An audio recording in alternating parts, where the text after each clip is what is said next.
నమస్తే, నా పేరు స్వప్నిక వాల్మీకి. బులెటిన్లో డీటెయిల్స్లోకి వెళ్తే తెలంగాణ క్యాబినెట్ విస్తరణకు కాంగ్రెస్ హైకమాండ్ గ్రీన్ సిగ్నల్ ఇచ్చింది. మంత్రివర్గంలో కొత్తగా నలుగురికి చోటు కల్పిస్తూ నిర్ణయం తీసుకుంది.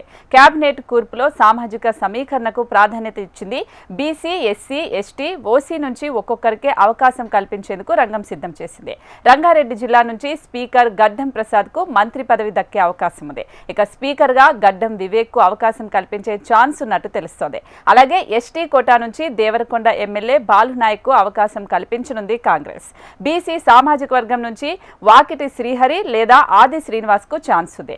ఓసీ కోటాలో సుదర్శన్ రెడ్డి పేరు పరిశీలనలో ఉంది. ప్రస్తుతం ఢిల్లీలో తెలంగాణ గవర్నర్ జిష్ణుదేవ్ వర్మ ఉన్నారు. ఆయన ఇవాళ అర్ధరాత్రి హైదరాబాద్ కు చేరుకుంటారు. దీంతో రేపు సాయంత్రం లేదా బుధవారం క్యాబినెట్ విస్తరణ జరిగే అవకాశం ఉన్నట్లు తెలుస్తోంది.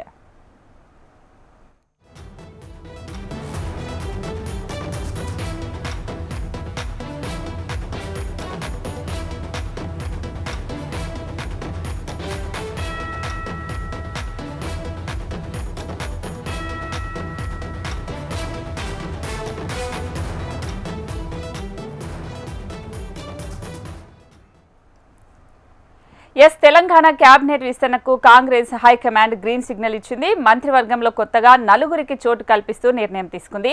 క్యాబినెట్ కూర్పులో సామాజిక సమీకరణకు ప్రాధాన్యత ఇచ్చింది. బీసీ, ఎస్సీ, ఎస్టీ, ఓసీ నుంచి ఒక్కొక్కరికి అవకాశం కల్పించేందుకు రంగం సిద్ధం చేసింది. అయితే స్పీకర్గా గడ్డం ప్రసాద్కు మంత్రి పదవి దక్కే అవకాశం ఉన్నట్లుగా తెలుస్తుంది.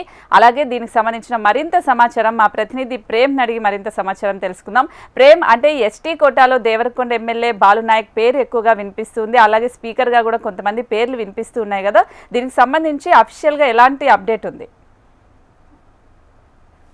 అయితే గడిచినటువంటి కాంగ్రెస్ ప్రభుత్వం ఏర్పడి ఇప్పటికీ సంవత్సరాల కాలం పూర్తయింది. కానీ పూర్తి స్థాయిలో మంత్రివర్గ విస్తరణ కాకపోవడంతో ఒకవైపు ఆశావాహులంతా కూడా మంత్రి పదవి కోసం వెయిట్ చేస్తున్నారు. దాంట్లో భాగంగా ఇప్పటికీ సీఎంతో పాటుగా ప్రమాణ స్వీకారం చేసినటువంటి మంత్రులు ఆయా ఉమ్మడి జిల్లాలకు సంబంధించినటువంటి వారైతే ఉన్నారు.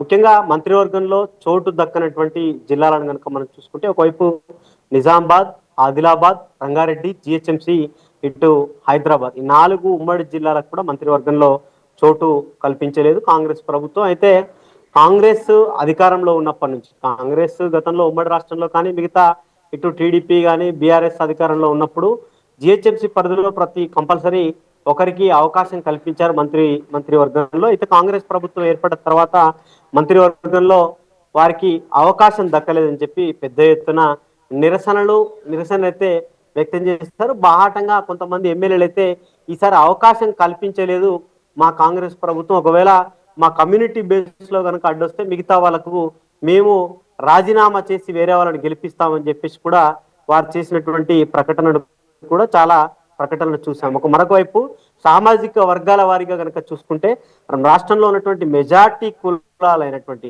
ఒకటి ముదిరాజులు కానీ, లేకపోతే యాదవ సామాజిక వర్గం నుంచి, మరొక వైపు మాదిగ సామాజిక వర్గము, ఎస్టీల నుంచి లంబాడాలు, ఇవి ముస్లింలకు, ఈ 4-5 సామాజిక వర్గాలకు కూడా మంత్రివర్గంలో చోటు కల్పించలేదు. అయితే ఆశావాహులు మాత్రం పెద్ద ఎత్తున ఉన్నారు. ఇప్పటికీ 6 ఖాళీలు ఉన్నాయి. దాంట్లో ఒకటి ఏదైతే ఇటు జిహెచ్ఎంసి అటు రంగారెడ్డి కానీ లేకపోతే హైదరాబాద్, రంగారెడ్డి నుంచి ఒకటి గడ్డం ప్రసాద్ ఇప్పటికే స్పీకర్ గా ఉన్నారు. మరొక వైపు రెడ్డి కోట నుంచి ఉన్న జనాభాతో పోల్చితే ఎక్కువ మంత్రివర్గంలో వారే ఉన్నారు కాబట్టి వారు కాకుండా మిగతా వారికి అవకాశం కల్పించాలని చెప్పి కాంగ్రెస్ అధిష్టానం భావిస్తుంది. దాంట్లో భాగంగా గడ్డం ప్రసాద్ ఆ దళిత సామాజిక వర్గం నుంచి ఎస్సీ మాలా వారికి అవకాశం కల్పిస్తారని పెద్ద ఎత్తున ప్రచారం జరుగుతుంది. మరొక వైపు ముస్లిం సామాజిక వర్గం నుంచి కూడా అమీర్ అలీ ఖాన్ రీసెంట్ గా తాను ఎమ్మెల్సీగా చేశారు. మరొక వైపు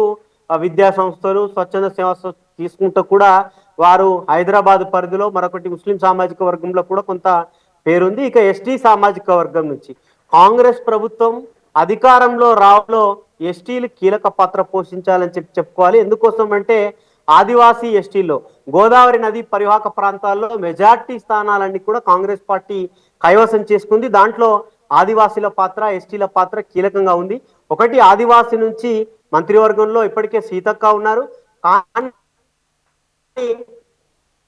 లంబాడా సామాజిక వర్గం నుంచి రెండు చోటు కల్పించి లంబాడాల నుంచి ఉన్నటువంటి ఎమ్మెల్యేలో ఎవరికో ఒకరికి అవకాశం కల్పించాలి. ఖచ్చితంగా ఇప్పటివరకు ఉన్న అన్ని ప్రభుత్వాలు కూడా లంబాడాలకు అవకాశం కల్పించింది. కాంగ్రెస్ ప్రభుత్వం కూడా కల్పించాలని చెప్పి ఒకవైపు ప్రతిపక్ష అధికార పార్టీకి సంబంధించినటువంటి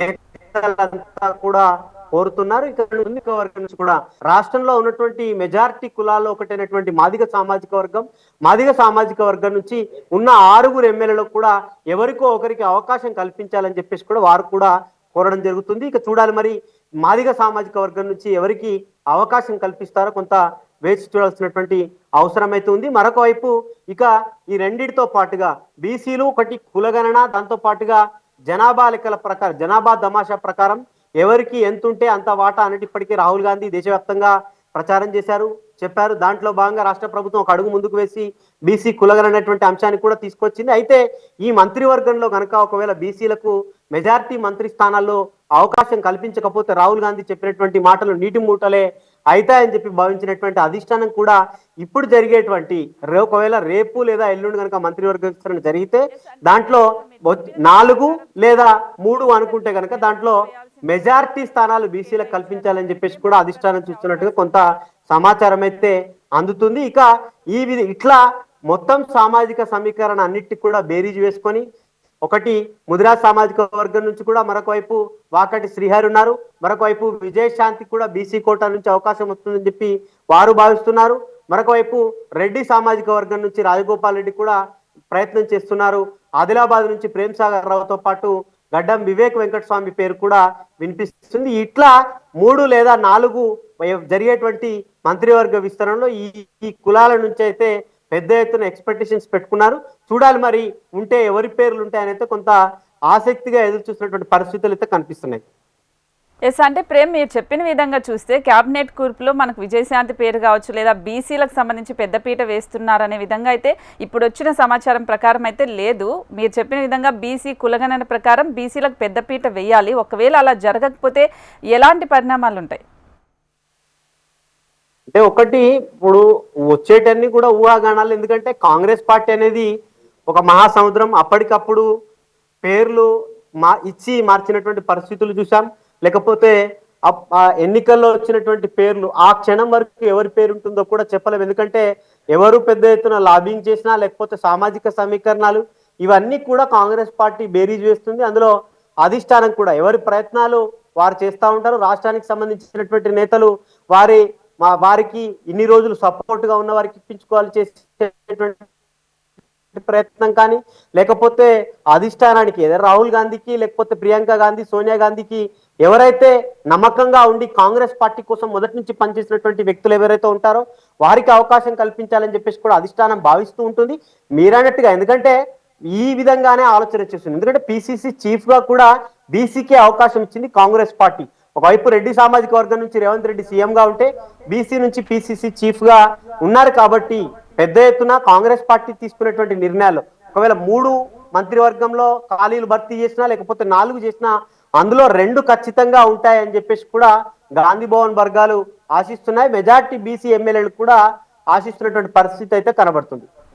right Prem, thanks for the updates.